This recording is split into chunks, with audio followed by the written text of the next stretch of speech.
Good day, grade 8 students. Our lesson for today is all about South, Central, and West Asian music. Focus muna tayo sa Indian music or sa South Asia. So, Indian music remains fundamental to the lives of people in India as a source of spiritual inspiration, cultural expression, and entertainment. Okay, so pag-usapan naman natin ng vocal music sa India. So, classical music tradition includes Carnatic kung ang musika ay nanggaling sa Southern India and Hindustani naman ang tawag kung galing naman ito sa Northern India. So, gumagamit sila ng melismatic singing with nasal voice quality and then they apply Samagana style of singing which develop a strong and diverse tradition over several centuries and is used in singing the Samaveda and Rig Veda. So, ano ba yung mga characteristic of traditional music sa India? Number one, nasabi kanina yung patungkol sa Carnatic. So, pag sinabi natin Carnatic, it is directed to Hindu god and also referred to as a temple music or sa panahon natin ngayon, kilala bilang church music. So, yung mga composition dito ay tinatawag na Kriti, devotional songs.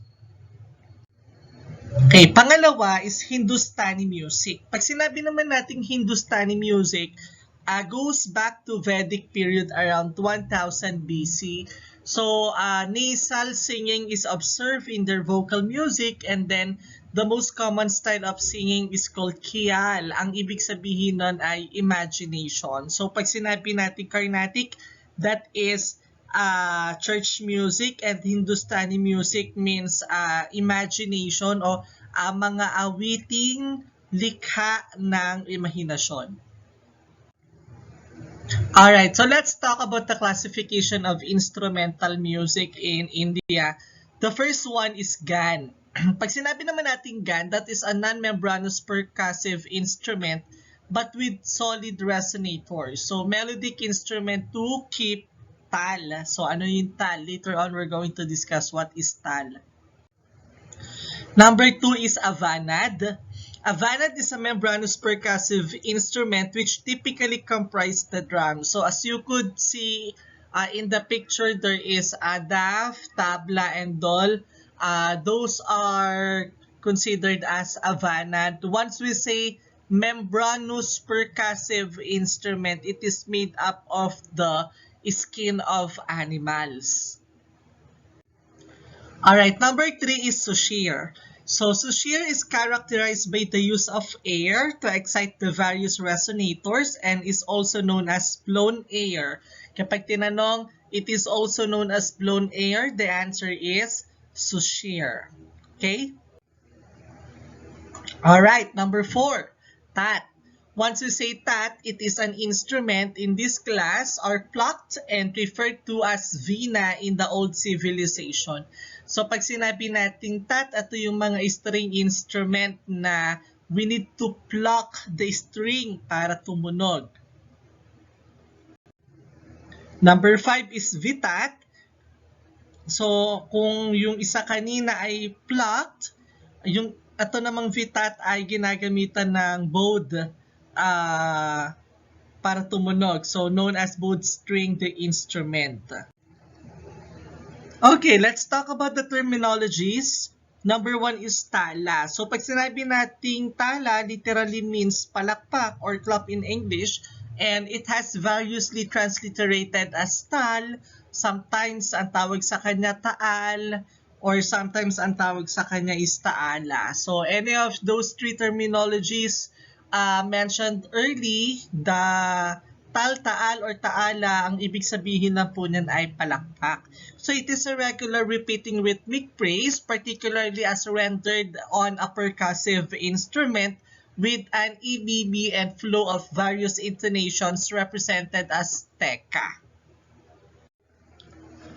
Okay, pag sinabi naman nating teka, that means a sequence of drum syllable or sometimes they call it simply as ball. Number 3, we have tabla. Tabla is the most commonly used instrument in keeping the rhythm in Hindustani music. Mridangam, it is the common instrument used for keeping rhythm in Carnatic music sound, transliterated sometimes as mridang. So, mridangam and mridang is the same. Alright, let's move on now to Pakistan in Central Asia. Pag sinabi nating Pakistan, it is a part of South Asia. Its western part is considered as an extension of Central Asia. Kaya siya nailagay dun sa may Central Asia. So distinctive Pakistani sound was formed with multiple influences, not only from various parts of South Asia, but also includes diverse elements from Central Asia, Persia, Turkey. So, ibig sabihin, ang musika ng Pakistan ay mula sa diverse culture or pinagsama-samang kultura. Number 1, we have Ghazal, or sometimes they call it as Ghazal. It is a traditional expressions of love and separation and loneliness. It is also considered by many to be one of the principal poetic forms in the Persian Civilization, and also can be sung by both men and women. That is Ghazal or Ghazal. Number 2 is Qawwali. Qawwali is the devotional music of the Christi order, a vibrant musical tradition that stretches back more than 700 years and originally performed mainly at Sufi shrines. Okay, let's talk about the instrumental music. The first one, we have Punjabi. Once we say Punjabi, that is the music strengthens the importance of musical instrument in Pakistan. Okay, let's talk about the significant instruments of Pakistan. The first one is Tabla. That is a pair of twin hand drums, fundamental to Hindustani music of northern India, Pakistan, and Bangladesh. Number 2 is Dolak, a double-headed membranophone of the Pakistan. So that is Dolak. Next, harmonium. It is a very popular accompaniment to solo singing. So it looked like a small piano in a box. Yeah, so that is harmonium. Next, we have rubab. Rubab is a lute-like musical instrument. It has a short-necked lute whose body is carved out of a single piece of wood with a membrane, covering the hollow bowl of the sound chamber. Okay, let's talk about Israel in West Asia. In general, the music of West Asia is modal. So, pag sinabi nating modal, kailangan, it is a must, no? Kumbaga parang kahit saang bansa naman hindi nawawalan ng musika. So, harmony is not emphasized but rather includes salient features such as the melody complexity and ornamentation. So, including 4 tones and rigorous rhythmic development. Asian music is commonly used during the communal worship, sa mga mosque, sinagoga, sa mga Katoliko, mga simbahan. Yan. So, also in mystic rituals, life passage event katulad ng kasal, ng anniversaries and the like, and also music is used for entertainment, no? Like belly dancing, folk dancing, and the like. So let's talk about the vocal music. So number 1, vocal music is devotional. So almost entirely vocal. So it is featured during Sabbath and other holy days. The art of Hassan has always been evident in the culture. So shofar is a special call to prayer and repentance. So ang vocal music nila ay napakahalaga in terms of devotional. Number 2 is secular. So once we say secular, ginagamitan ng instrument and the boses, o kaya yung mga tugtog outside the church, play during life passage events, contact lies outside the religious domain, very rhythmic and have a popular and romantic text. Okay, so let's move on now to instrumental music. The first one, the lute. As you could see in the picture, it is similar to the Philippine bandurria. Next is laud, traces its origin to the Middle Eastern and the Indian sitar. Next, we have goblet drum, sometimes known as darbuk. The tambourine is used as accompaniment while playing the goblet drum.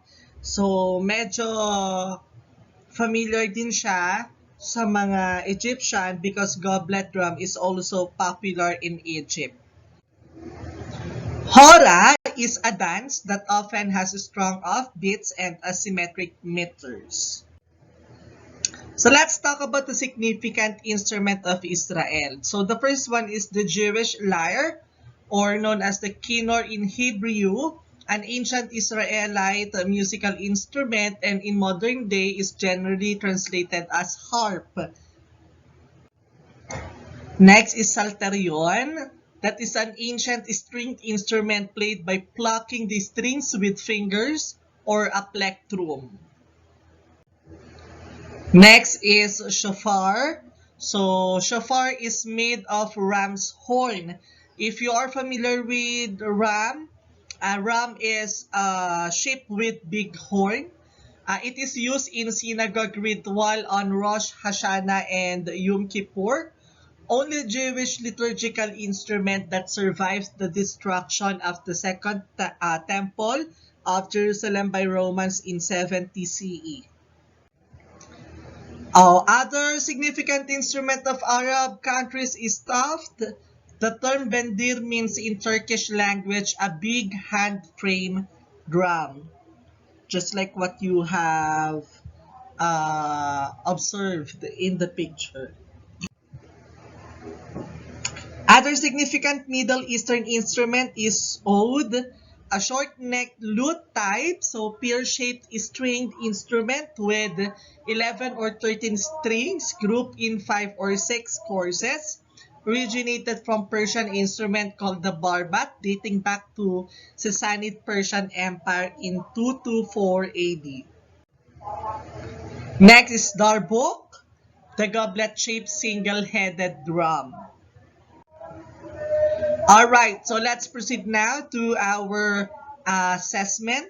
Quiz 1, identification. So all you have to do is to identify the sentences below, and there is a choices provided in the box. So choose your answer from the box. For you to be able to answer this part, please pause it for a while. For number 6, 7, 8, 9, and 10. Alright, quiz number 2. All you have to do is to identify which country the instruments belong. Write India if it is belong to Indian music, Pakistan if it is belong to Pakistani music, and Israel if it is belong to Israelite music. So please pause this part. And then once you are done, please ask your MAPI teacher for the key to correction for you to be able to check your work. For the performance task, all you have to do is to choose one instrument from South, Central, and West Asia that left an impact on you or impressed you the most. Draw it in a short bond paper. Thank you for listening. God bless you all.